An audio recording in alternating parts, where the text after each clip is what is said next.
Shimabukuro, born on April 27, 1952, at Queens Hospital, Territory of Hawaii.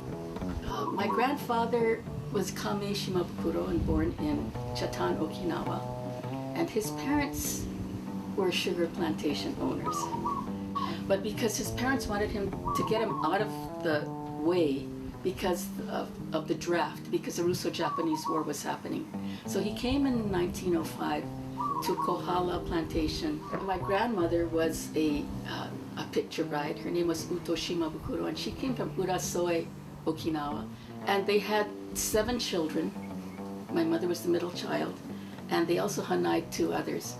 And their children all became, for pretty much, left-wingers because they saw the conditions on the plantation.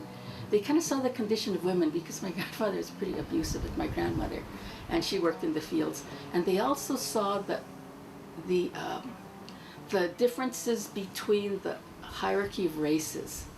So, you know, the Filipinos, the Japanese were bottom of the totem pole, and then the Filipinos became that, you know, the Koreans came in between, and that a lot of the divide and conquer, because the Big Five was in its heyday at the time, was very race-based. Also coming from Kohala, and they were in Halaula, there were a lot of Hawaiian people there, so my mother and her siblings mingled and mixed with a lot of Hawaiian peoples.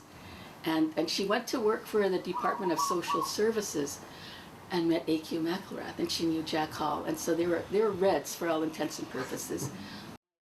My childhood growing up, you know, in all intents and purposes, very feminist, because my father continued to do all the housework, even though he was also the breadwinner when my mom quit work for several years to raise us, and then she went back to work. But you know, so he did all the housework and did some of the cooking because that's what he was used to doing as a kid. And then I went to the Priory, which were all girls.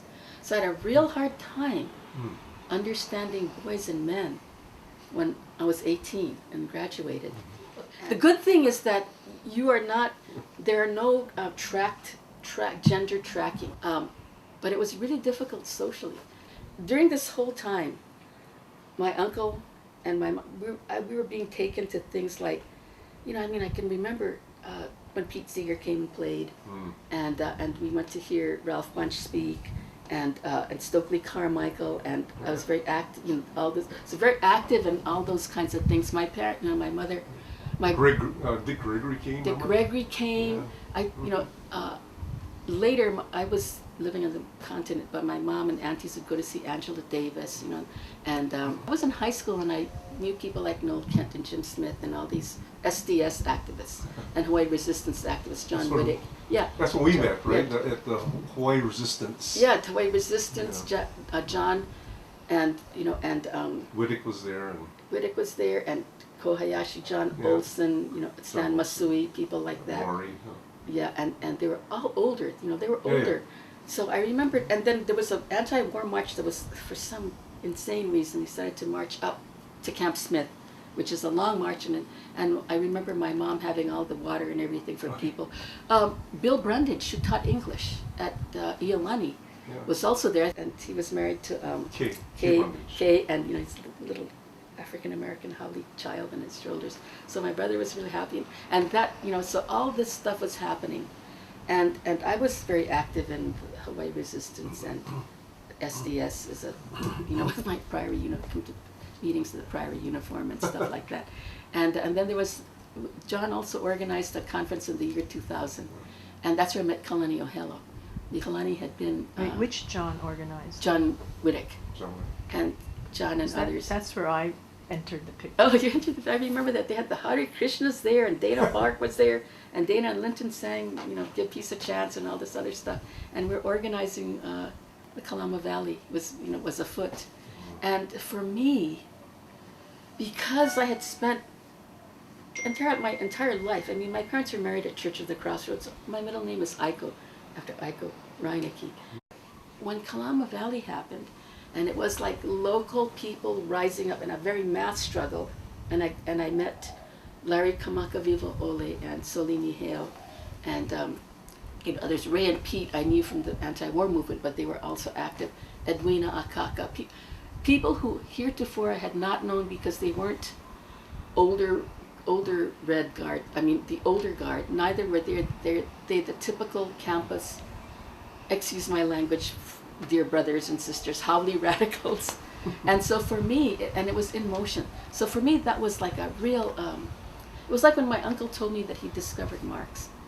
It was like the struggle that was my own, not necessarily my parents or my uncles that was handed down. It was truly something that I could get very excited about, you know, and it wasn't led by John Kelly, who I don't know these years too, you know, I mean, John was great, and he was organizing Save Our Surf, and without him, we probably wouldn't have known how to organize, because he would always say, you want a certain amount of people to show up at a rally, you have to send out this many leaflets.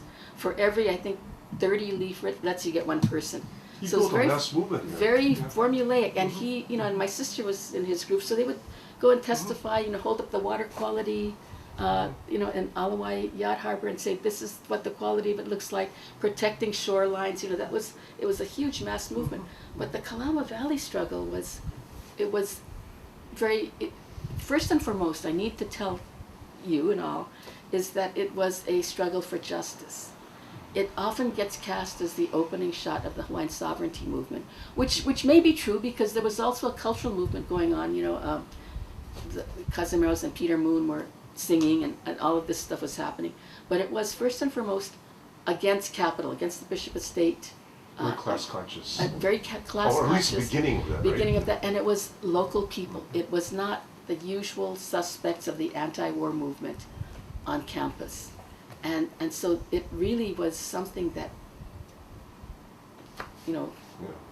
And there's a lot of local people. there's a lot of local people. And, you know, we went and we leafleted communities, we leafleted shopping centers, we went to speak in classes that sympathetic teachers would invite us to, and I still remember a lot of them. We would go to churches, Ralph Hornstein and Laura Allencaster, who are Native Hawaiian.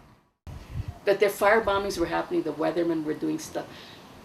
But what I think about, as I think back, you know, there was a lot of infiltration. My husband to this day says provocateurs are always to be, you know, watched, and the potential for it needs to be looked at, agents, you know, all that kind of stuff. And I think that is true, but that should not hamper one from where, you know, got chased down the road, because we would do all these direct action things leading up to it. Like, for example, we had all of the Asians go picket Han Wo Ching's house. So it was up there, I was up there with Aaron Kanai and Nelson Ho and a few others up on Ualaka'a Street picketing the house. And then some people were, Pete Thompson and a few others were doing Richard Lyman's house, because he was like Hawaiian. And then Laura and Ralph were deep in Manoa. I think it was Frank Midkiff's house. And they got chased down the street by whoever, security people. You know, so we were doing a lot of that kind of stuff. And I think that was what was very, very attractive to somebody who's 17 or 18. And I will probably have to speak briefly about the Kaimaki House, because there were two prevailing sensibilities about direct action or infiltration and legislative action.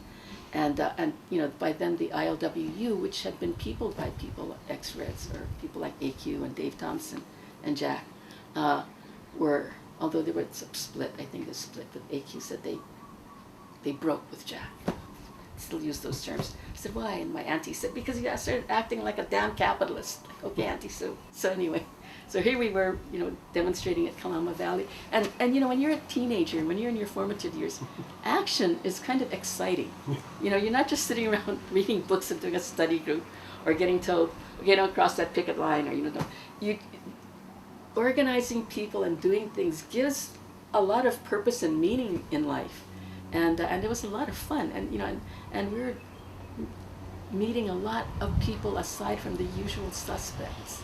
There were, you know, all kinds of people. That's education right there. And that's right. It's true. It is. The university degree. It is. And you know, and then the Priory wanted me to, you know, they had to go to places like Bryn Mawr and Yale. You know, all these. Well, you know, you have this. You've passed all these tests. And you have this high whatever, and you also write well, and you can speak, and you can do math very well and science. So we think you should go here. And I thought, kidding me? And my mother did say this. She said, what's your intention? Like, they all want you to be a doctor or, whatever, lawyer, Indian chief, mostly doctor. And she's, what's your intention? And I said, as soon as I get to campus, I'm going to be participating in the anti-war movement. She said, then you should stay in Hawaii. She said, because it's easy to be an outside agitator because you're anonymous. But if you're in your own place, you are responsible to all your friends and family, so you're not going to do stupid, left adventurous things. Of course, I went out immediately and burned a Marine recruiter's hat, which didn't sit too well with them. I remember that. You remember that? It's like, I just remember there was It was discussion. in the news, I know. Yeah, it was in the news and all this time. The person who burned it with me was like the son of an admiral. So he had it worse. He had to leave home. As soon as that was done, the reporter started zeroing in on us. And when I got home, there was a big discussion about whether that was the right thing to do or not. My uncle said, oh, so, I think that was, he said, what you said, they didn't focus on, Vietnamese women are getting burned and children are getting burned all the time, so burning this hat is nothing, so I think that's what I said. And my mother said, you've just alienated all these local people who now will not listen to you, so it was a real discussion. I would have cheered you on. Yeah, he said, thank you, Merle, you should have been there for the discussion. I could have said, see, Merle said, so Merle said was okay, so okay.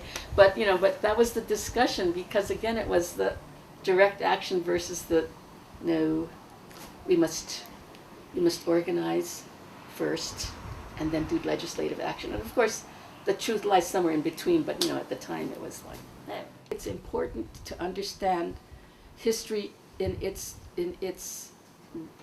truest, as opposed to the way it's cast. And the Black Panther Party was not a bunch of thugs. The Black Panther Party were students, intellectuals, some gang members who channeled all of their youthful angst and political awareness into a very organized organization. And in Chicago, their best and brightest was Fred Hampton, who had been a community college student, who worked at International Harvester, and who was just truly a remarkable person. He formed the Rainbow Coalition with the Young Lords organization, the Young Patriots, and because he was very serious. And he said, I am a revolutionary. And he was assassinated at a very young age. I believe he was 21 years old, by due to the work of an agent provocateur infiltrator. And so that always, I don't think we dwell on things like that, but we understand that a lot of movements are oftentimes thwarted by by things like that. But anyway, so the Black Panther Party was the primary role model for a lot of young people of color as well, and cropping up, also giving rise and influence to organizations like the Young Lords organization that started in Chicago and also had a branch in New York, and later, let's say, I think it was Chacha Jimenez and Felipe Luciano who formed them. They became very close to Kokua Hawaii, Juan Gonzalez, Gloria Fontanes, and David Perez, Richie Perez, and we stayed in touch with them for quite a long time. Iwar Kun, who is a Chinese organization in the Bay Area and in New York. And all of these organizations were coming. Also Native American movements, Akwesasne Notes, Los Siete de la Raza, which is a Mexican organization, the J-Town Collective. And in Detroit, there were workers' movements happening, the Dodge Revolutionary Unity Movement, Black Workers Congress. A lot of young black revolutionary working class blacks in New York in the auto industry were in motion. And then there were, Cesar Chavez, and I can't remember her name because I'm getting old, formed the United Farm Workers Union. And of course, Kokua Hawaii. And Kokua Hawaii, and I'm not saying all of this because this is not what was happening in the U.S. And Kokua Hawaii was part of that movement. It was very local, and we are the most isolated landmass, so that we don't. In the world. We can't, in the world, that's right. So, so you can't cross borders and have all of that kind of cross-pollination. However, we were influenced by all of these organizations. And that is how we took our character, which, and I'm real adamant about Larry's role not being very clearly defined, that he was a real leading member of Kokua Hawaii. John Whittick, had told him about Kalama Valley. Larry was heading a department in the Model Cities program. Soli Nihil, Pete Thompson, and Edwina Akaka were his were his people that worked for him, and Larry had graduated from Kamehameha 1960 and went to divinity school at the University of California at Berkeley, and was a person of conscience, and John, Laurie, J.L. Robinstein, and Kehau Lee Burnetta at the time were arrested in front of bulldozers in Kalama Valley. The first arrest, right? There were two previous arrests. The first arrest was I think it was Laurie, John, and Linton. Huh? And Linton, right? Yeah. Laurie, John, that was and the Linton. second arrest you talked about. And then Kehau and Jay were arrested, but they were arrested standing in front of the bulldozers, trying to block the bulldozers. So there was some action going on with that. Now, the reason I'm talking a lot about Larry is during and Larry stayed in the Bay Area for a while. He went to Berkeley, and he was in the Bay Area, and he was teaching classes. He would have come to speak to the class was Bobby Seale, and Bobby was working with Huey Newton to basically to give blacks dignity, to form the Black Panther Party, to arm themselves against police brutality, to start all of the programs, and also to take political stands. Huey Newton, way back in the day, has a statement about LGBT rights and against homophobia. So it was a high level, a very high level of political consciousness. So Bobby Seale was coming and speaking to Larry. So Larry was very aware of the Black Panther Party. And of course, back in the day, there was a lot going on, and the University of Hawaii would bring speakers down. They brought Stokely Carmichael, they brought Andy Stapp, who founded the American Servicemen's Union. They brought Elaine Brown, and Elaine Brown was the Deputy Minister of Information of the Black Panther Party. And so she came and spoke, and we kind of hooked up with her there. They brought Juan Gonzalez, and so we had a really, probably our closest relationship back and forth was with the Young Lords. And when Joyanna and I went to their party congress in 1972, we stayed with the Prison Collective in LA. We went up north and stayed with the Iroquoian people. We went to Chicago and stayed with the Rising Up Angry People. We went to Detroit and stayed with the Black Workers Congress, and then we stayed with the Young Lords and attended their party congress, which invited us, but mainly invited people like the Revolutionary Union. That was Bob Avakian and Iroquoian, and Soli was influenced a lot by that movement as well, and Larry, and we sent we actually sent Kalani and Edwina to one of their congresses, and when Joy and I went to Oakland, we met with Erica Huggins and some of the other Panthers. By then they were getting really attacked. I mean, they were getting killed and jailed, and there were divide and conquer tactics were happening. So Eldridge Cleaver was breaking with Huey Newton. Fred Hampton had been murdered, years previous. The headquarters was at the Off-Center Coffee House on Seaview Avenue near the university. And it was, at the time, it was a church. Wally Fukunaga was the minister, and this would have been in maybe 1970-ish, 71. And Kokua Hawaii would meet there. And we would take trips out to the valley and meet the residents. George Santos, Moose Louie, Aching Poi, the Richards family, Manny Botello were the only ones left because it had been very popular. Moose and the Richards family were Hawaiian, and they were scrap metal dealers. They had been moved from valley to valley to valley until the very last, Kalama was the last valley. I wish we were photographing it there, because then I could show you. Ehukai Road was the road going in. There was no road dug through Hawaii Kai, so you couldn't get to it anywhere except along the coast, either way. Right, Sandy Beach side. Sandy Beach side, coming along by Blowhole and around. And that was where the Bishop Estate owned the land, one of the largest landholders in Hawaii. And they wanted to use the land to build upper middle class homes. And it was enough. People are saying enough. It was a metaphor for what was happening in Hawaii. It was enough of kicking local people off the land to build, to capitalize, the construction industry, to make the Big Five and others richer, and to build houses that people could not afford, that local people could not afford. It was the struggle of that era, and I think today it persists. Now, the other people who lived there, George Santos, Manny Botello, Aching Poi. Poi was Hawaiian Chinese, but Manny and George were Portuguese, and again had their farms, their pig farms, in areas that were closer to Honolulu and had been evicted from place to place to place, and Hawaii being the last before they had to be forced to move to Kalama Valley to be able to have their pig farms. And again, it was local people, you know, who were farmers. You know, George used to always say, "Who feeds the people," right? And I just recently saw a dishcloth that said, "Farmers feed the people, not Wall Street." And this was their last stand, because, you know, beyond that, you know, it was Makapu'u. And so they were taking a stand, and, you know, some of the young, John, Laurie, and Linton were the first young people were always called students, or the young people outside agitators. Outside agitators, who came to help the farmers, and they stood in front of the bulldozers, and you know, and it was just a community struggle rather than a campus struggle or a struggle against the world. It was a community struggle, and so we decided that we would, with George's permission, that we were going to occupy the valley. So we started going in probably that winter, at the end of 1970. And we started pitching tents, and George invited us there. And of course, you know, once you start doing that, you kind of put pressure on the I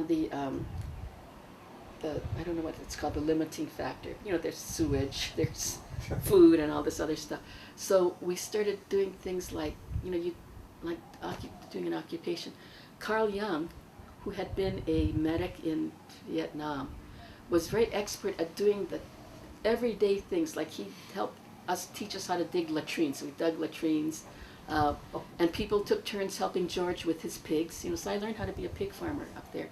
And then others had rototillers, and we put vegetable gardens in, used the volleyball nets, so you could play volleyball, and then we invited everybody in Hawaii to come and help occupy the valley. So there were all these tents on these vast tracts of land. Now, it was once a very thriving, well-populated valley, and it had come down to those few people left, and so there was a lot of vacant lots. So there's a lot of land. It was very dry. It's, you know, it's on the lee of the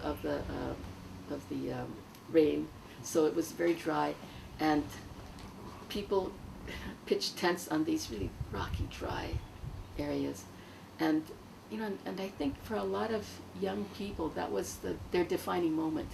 Like for AQ's generation, my mom's generation, their defining moment was the Spanish Civil War.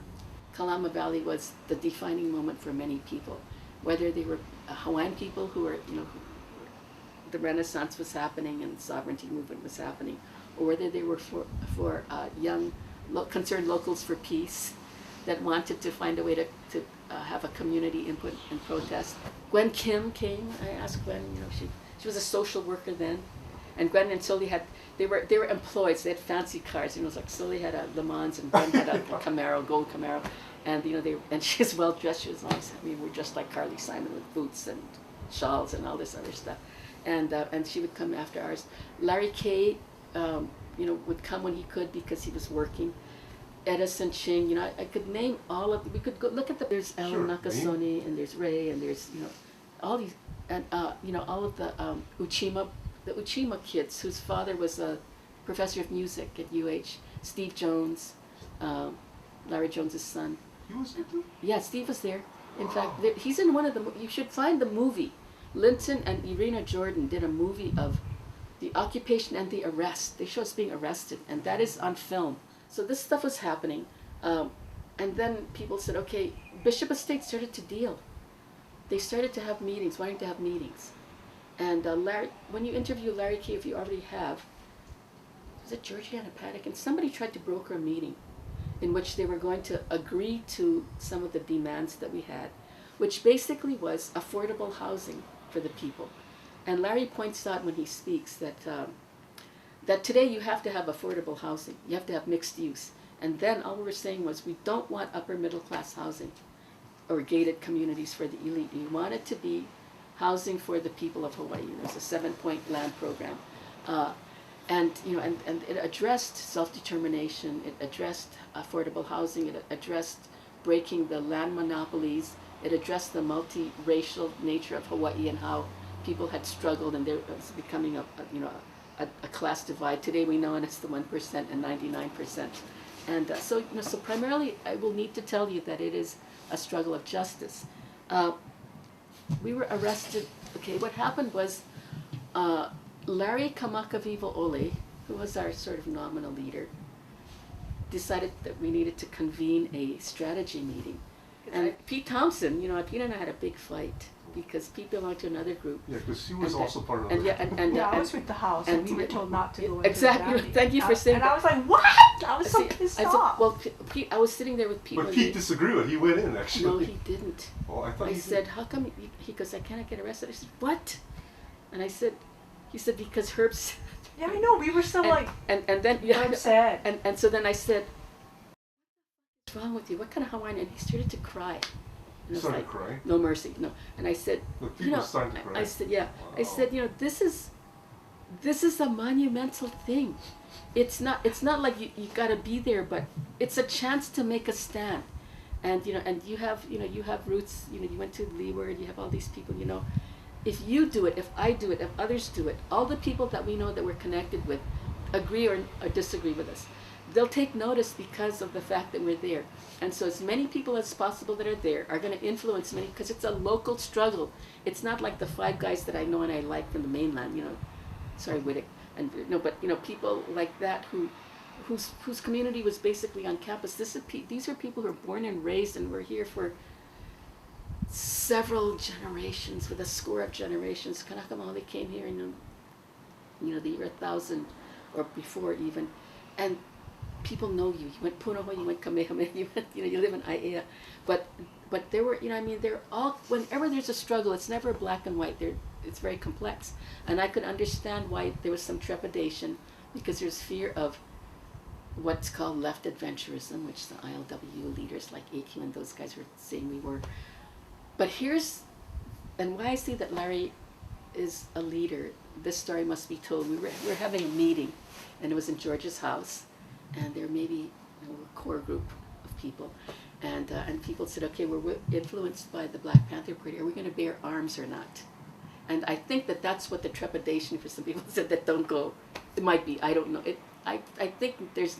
No, that's what Herb said. There's another element. Herb said it's too dangerous. There might be guns. Yeah, see, I'm sure that's what he said, and I could argue with him, but because there's more to it that goes on with Herb, but that's a valid argument. Okay, there's guns, and is it valid or not? So we talked about that.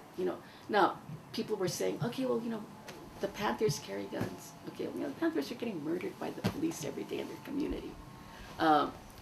And the Vietnam Veterans Against the War carrying. Well, yeah, they were trained to be able to take apart an M1 carbine and put it together. So we had, it was very quote democratic-ish. So we all had an opinion. These meetings were really long and boring, and I still remember it. We're sitting in George's dining room, all cramped. It's like one light bulb, late at night, and somebody said, "Okay, well, we have to go and bear arms." And Larry spoke up and he said, I went to divinity school. I'm a person of conscience. I come from the Martin Luther King, Mahatma Gandhi school of thought that, that when you make change, it has to be peaceful. And then the next person, John Sachs, no, we got to bear arms. And he started doing his rap, black rap, that kind of stuff. Yeah, John Sachs. And then John Furman was going on about, my people, and we have to bear arms. And then Pete and Ray were saying, I don't know if it's a good idea, with the odds. During the time that we were building latrines, and we were also using that as a model for self-determination. You can't just go occupy. You gotta be responsible. You gotta help George with his pigs. We also tried to do as much international liaisoning and learning as possible. We had a group of people that we sent to Cuba to cut cane at the Venceremos Brigade. That was Joe Ibarra, who was a Kokua Hawaii member, Sheila Kelly, and my brother-in-law. And that was very valuable because they were able to bring back to us stories about how Cuba was building. It was probably a little more than 10 years since 1959. So, so we were trying to reach out and do as much as we did things like we had a guard post, we used walkie-talkies, we had a guard posted at the front to, let us know. Then there was another guard post, and we had to take turns doing 24-hour guard duty. Everybody wore berets. The Black Panthers had black ones, the Young Lords had purple ones, the Red Guards had red ones. So we decided we had to get brown ones. So we went to the Army-Navy store. They didn't have brown, they had this beige color. So we ended up with beige berets with these militant-looking huli buttons on them. But I think they still kind of silly. Soli Niheo was the person in the organization who really, who really brought Hawaii to it. Because Soli's identity as Kanaka Maoli was much stronger than any of ours, and including, the rest of the Native Hawaiians. Everyone else was, influenced. Kalani came from Palolo, and he was a housing kid, and, he was working class kid whose friends went to Vietnam, came back in body bags, or his best friend came back kind of maimed. And, he was it's kind of a political protege of people like the John Whittick and others. Larry Kay went to Berkeley. Pete, was an anti-war activist, and Edwina grew up on the mainland and was part of the diaspora and came back.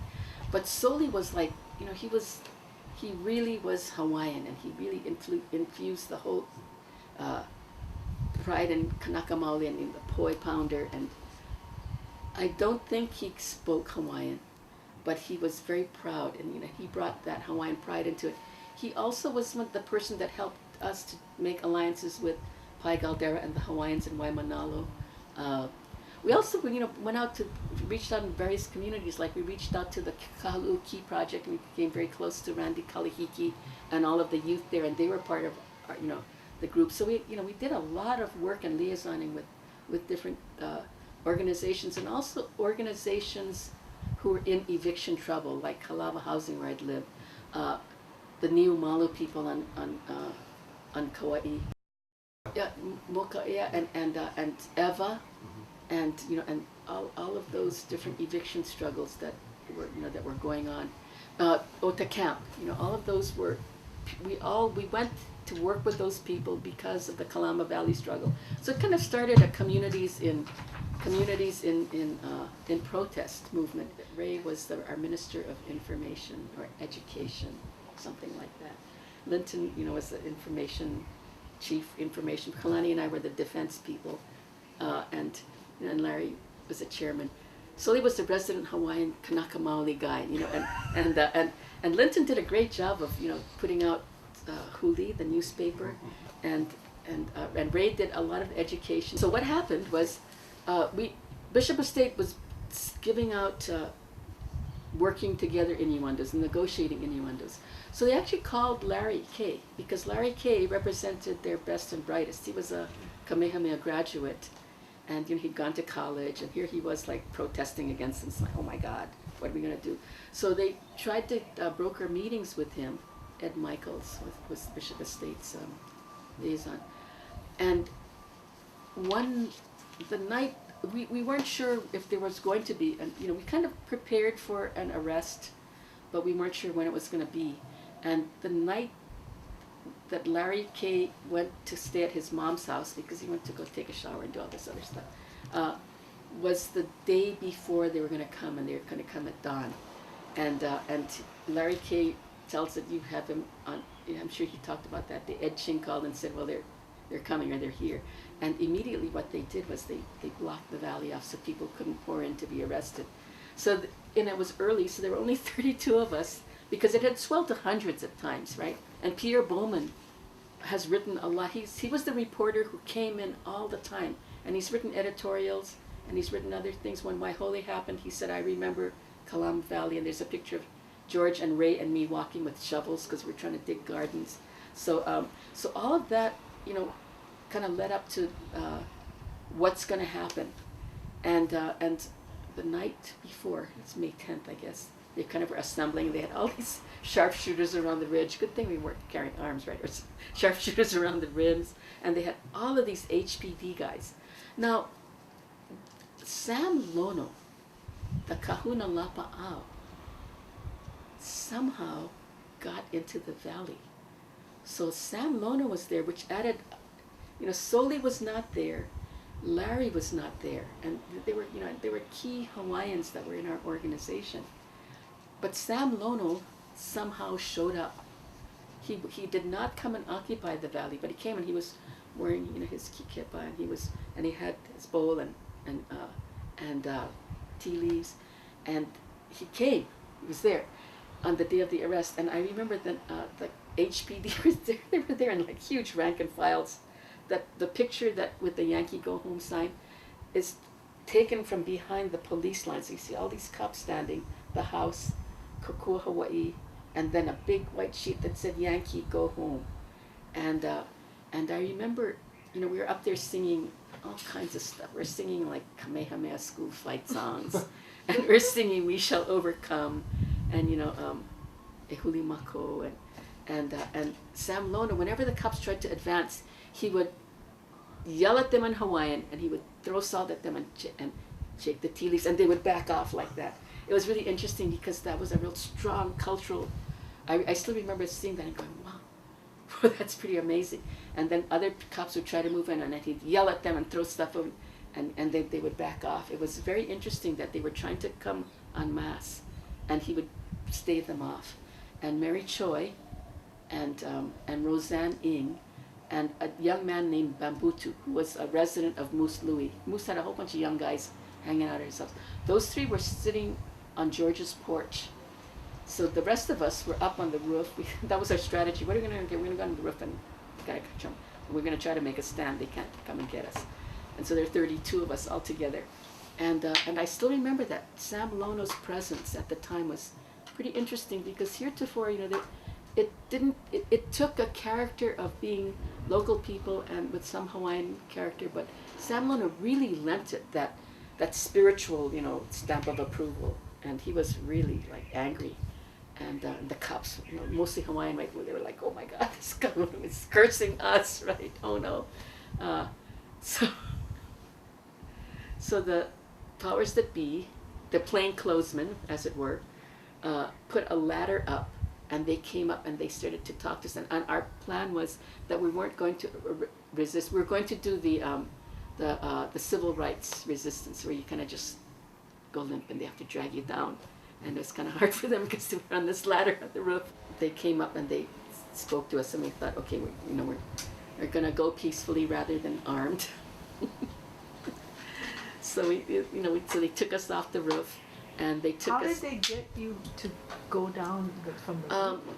I think with Edwina, what they made it, we had to help walk down because we didn't want to fall down.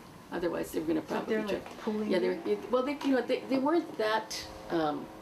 They weren't that rough because by then Sam Lono kept pushing them back, and so they were thinking, and they were, and Linton was filming it. So Linton was filming it, so they couldn't do anything that could be not seen in the public eye, and there were people amassing at the front gate, and Larry tried to get through, but there's some footage at the front where, where people are amassing.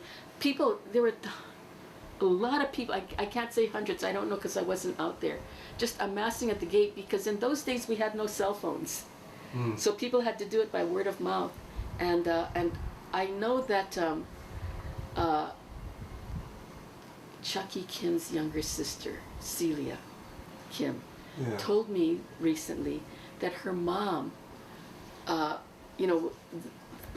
were a lot of people that were ready for a phone call, then they would come down to the valley to be arrested or to support. And Celia said she remembers her mom gathering her cousins and aunties and all into the car and coming, and they were late, because it was like this early morning sneak attack, right? And they were late, and so I think about now and how huge mass movements are built, and I think the technology and the cell phone has made that, since the WTO protests and so forth, has made it a lot easier to mobilize huge critical masses. And for us at the time, it was hard because number one, no cell phone. Number two, that was a long drive because you had to drive all the way around Sandy Beach, around Hanauma Bay, Sandy Beach, to get there, or the other way, you had to come around Waimanalo, and that was the only way into the valley. And so it was a very interesting time, and then they took us to had us booked, and then the trial happened, and that in itself was also another piece of direct action, because we were defended by by two very young lawyers. One, Herb Takahashi, who had just come back from school. He had been radicalized. Well, he was the son of a plantation worker. His father was Issei's mom, Nisei. He came back and he had been involved with a lot of the same people that we knew, Carmen Chao, Juan Gonzalez. He'd gone to Columbia and then Harvard Law School. And he came back and he clerked with Bauslag and Simons. And so he was one of our attorneys. And the other was Bob Nip, our judge, a cow, was Native Hawaiian. We were in district court. And every day we would have rallies. Every day we'd have the court thing going on, and then we would have picket lines and shouting slogans and marching around on the sidewalk. And I still remember my mom would bring food every day. Every day she brought food to feed all the Kalama Valley people. So the court was also a place to do direct action. And then we thought, okay, what next? So we got involved in the ethnic studies struggle. We got involved in Ota Camp. Many of us were assigned to Ota Camp. We started the seeds of the Waihole Waikani resistance. But at that very initial time, we're still a relatively small organization with a huge mass support. And I'm going to read you a little bit about this. This is an article that's written on June 22nd, 1972, and it was we thought we would hit all fronts. So we had people, the Hawaiian, Kalani was a spokesman, and he would talk to some of the Hawaiian periodicals. And this was the Hawaii Herald, which is a Japanese newspaper, and so they interviewed me, and I was representing us. And it's this Kokua Hawaii interview with Claire Shimabukuro, and it starts out. So this is like who we were. We are not even a radical Hawaiian youth organization. What we are is a revolutionary organization based on self-determination for local people. According to Claire, Kokua Hawaii's membership is made up of many races, ages, and social and racial backgrounds. Many of the members were former Beach Boys, social workers, students, and community people. Claire herself, a graduate of St. Andrews Priory, joined Kokua Hawaii after being a member of organizations at the University of Hawaii, including Concerned Locals for Peace, the Resistance, and SDS. At the heart of Kokua Hawaii is the belief that Hawaii is profoundly different from the mainland of the United States, because its people, its geographical and psychological distance, and its history. All of these have combined to form a unique political, social, and cultural nation in Hawaii, distinct from the mainland. Yet the control of the Hawaii economy and consequent destiny is not in the hands of local people. The majority of the people in Hawaii are local people, stated Claire, but we are not a united people because of divisions caused by those who control Hawaii. All of us are the local people, Hawaiians, Chinese, Japanese, Koreans, Filipinos, Samoans, Portuguese, Puerto Ricans. The Haoles and someone like Chinho are not considered local people. And so we had sort of a mixed race class analysis. Pretty much, I think that this holds true of who we were and who I think we still are. The reason for this is that the biggest problem in Hawaii is the division between rich and poor. We don't distinguish among race lines, but rather along class lines. Race is not a consideration. Racism, however, is, especially when it is used to divide and rule people as the plantation owners did in the past. And she said, the impression most people have of Kokua Hawaii is one Hawaiian and two radical. How does someone like you fit in? An interesting question. And I said, Kokua is for local people, not only for the Hawaiians. People think, because of Kalama Valley, for instance, that we're a Hawaiian ethnic identity group. We are more than that. We don't speak of races, but rather we speak of local people and local communities. Let me give you an example about the land ripoffs in Kahalu'u. A lot of it is Kuleana land, but what people don't know is there are a lot of Japanese farmers being shafted too. We're fighting for them too. In Kona, a lot of the small farmers being driven out are Japanese and Filipinos. Collectively, to some extent or another, if you spoke to any one of us who were in the major core group, that we would have versions of this. We would have an understanding of versions of this. And except for, a little bit of misunderstanding about class and race and all this stuff, I think that I still believe a lot in what this represents. So this sort of capsulizes, at the time what our belief was. But we also embarked on really getting out and going to other places of eviction. And then we also united with people. Joy and I made that pilgrimage to the mainland in 70, after this, probably in late 72. And I want to talk about Aiko Reinecke then. Okay. Aiko and John were school teachers, and during the Red Scare, the persecution of communists by the House Un-American Activities and Senator Joe McCarthy and Roy Cohn, who is the mentor for Donald Trump, and people were persecuted for being, for having progressive thoughts, as well as for being communists. We can't deny that. And John and Aiko, who were the gentlest people on earth, were also members of the Communist Party. Aiko is who I'm named after. Yeah. And so he and Aiko were jobless. And so one of the things that Aiko had to do was work as a travel agent, like an independent contractor travel agent. So when Joy and I were representing Kokua Hawaii and going to the Young Lords Conference in New York, Aiko did the tickets. And here she was had been penniless for decades.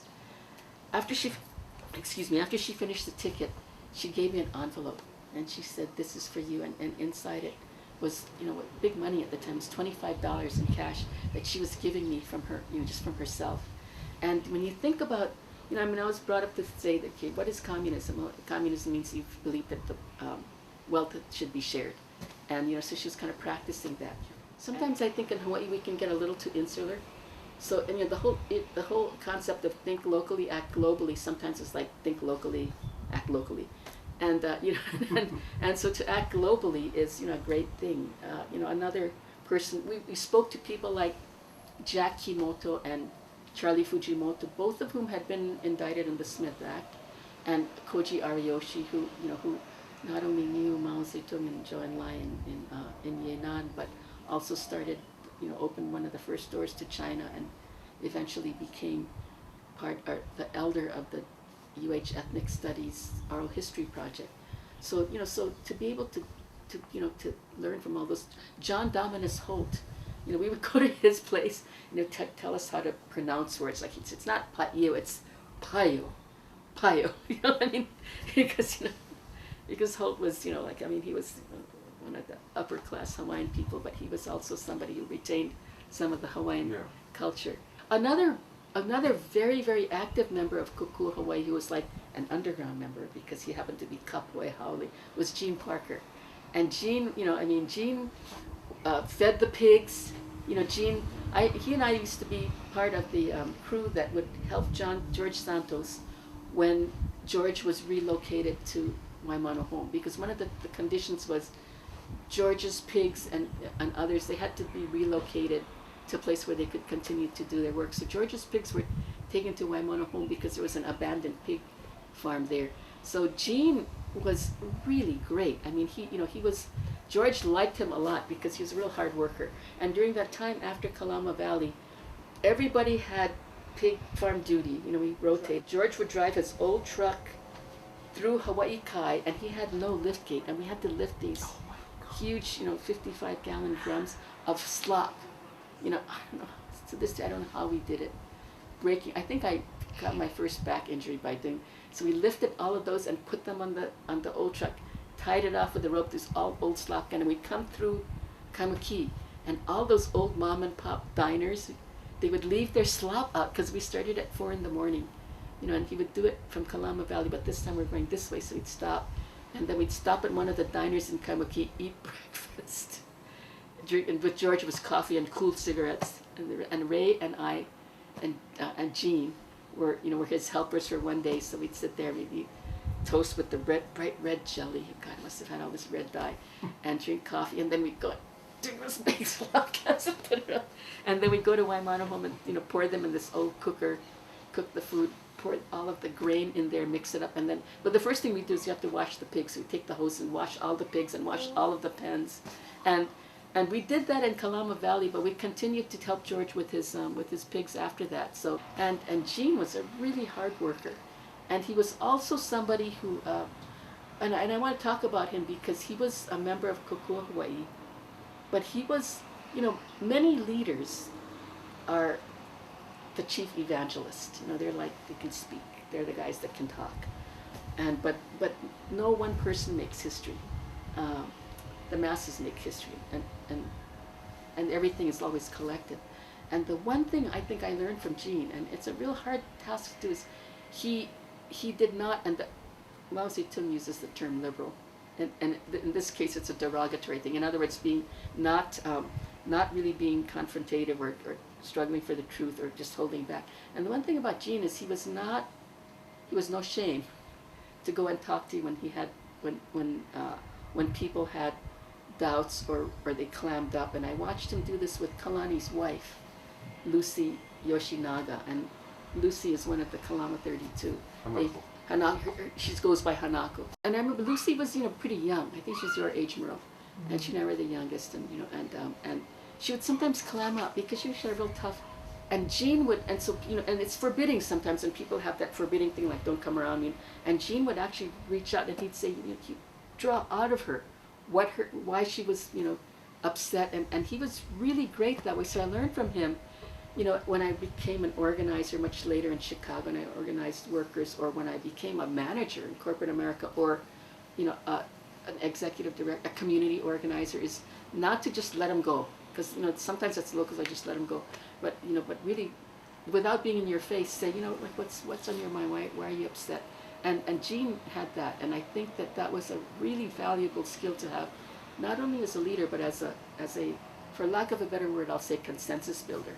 And I think that he was extremely key as a member of Kokua Hawaii, and as a supporter of George, and later as a de facto leader in the New Left movement in Hawaii. We talk often about sweeping movements and the different kinds of the different watersheds and the different events that shape them, but we don't realize that they don't come from the sky, and they don't come out of miracles, and they don't come out of everybody being like-minded. They come from people like Gene struggling with other people to come to an understanding, not to confront people because it's a good thing to do or to divide and conquer, but the very opposite, to ask people what their problem is, to be able to unite that, and everywhere we went, wherever we were doing, everybody was assigned to be able to spread the word about Kalama Valley.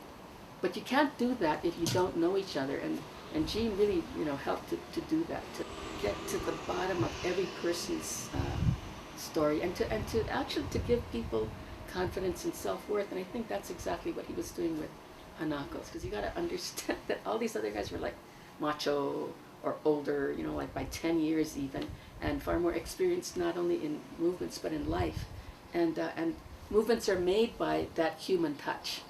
And that cannot be discounted, and that I don't know whether anyone will talk about that in Kokua Hawaii, but that definitely played a role, because for a while we all had to live together in this house. And Kailua, we met with Russell Means and Dennis Banks, because they were staying on in Kailua. They were escaping from AIM for a while, but yeah, you can become a crazy commune and end up being mad at each other, or you can kind of learn to work together and try to live together. And people like Gene really helped a lot with that. And another person who was a lot like Gene was Kalani.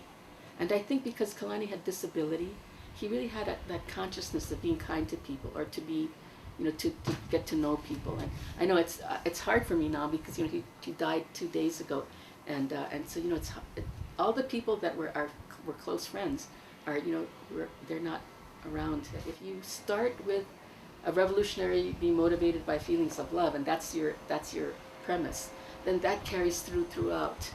And Kalani was like that. Gene was like that. Che Guevara, Celia Sanchez, Fidel. They're all coming from that. A.Q. McElrath said at the end of her life, "Did I fight all of my life to see the world turn out like this?" And she was quite cynical, although she was not for the longest time. And then she made comments such as the Democratic Party and the ILWU have become their opposite. And she has no illusion that the Democratic Party is not the party of the proletariat. But she said she always wanted to live as long as she could, so she could see socialism in the world. So there's always a goal. When Joy passed away and I spoke at her memorial, after having to fight to get up there, you guys had already gone, I got up and I talked about living with her. And the thing with Joy, the significance of her life, was she's Native Hawaiian, so she could be like one of the Kanaka Maoli who made it, an entrepreneur, but she didn't, because for her, It was about justice, not about I've arrived. And there's still a whole lot to say in between about this. What are the lessons we learned of Kalama Valley? Kalama Valley is still active. The fact that there was an Occupy movement that talked about the 99% and the 1% means that there's a very clear understanding of a class struggle. Here's the end game. No prejudice, justice for all, free housing, free education, free health care for everyone, and the freedom to be able to do what you want. That's the end game. How we get there is pretty clear. It's not what's happening in America today. It's not by people getting co-opted into saying, my race before this. Now, racism plays a huge part. Institutionalized racism, whipping up populist racists play a strong role in the suppression of people and in the murder of young African American men and women and in the persecution of immigrants. And that is powerful, but all of that is done in the name of people making the almighty dollar and continuing their 1%. So I think the lesson of Kalama Valley is exactly as in this interview. It has to be revolutionary, it has to be about everyone, and it has to be for the interest of the vast majority versus the interest of the very few. And also to be very clear in terms of education, not only formal, but in terms of what we know and how we sum things up. And again, it's about justice for the majority of people in this world.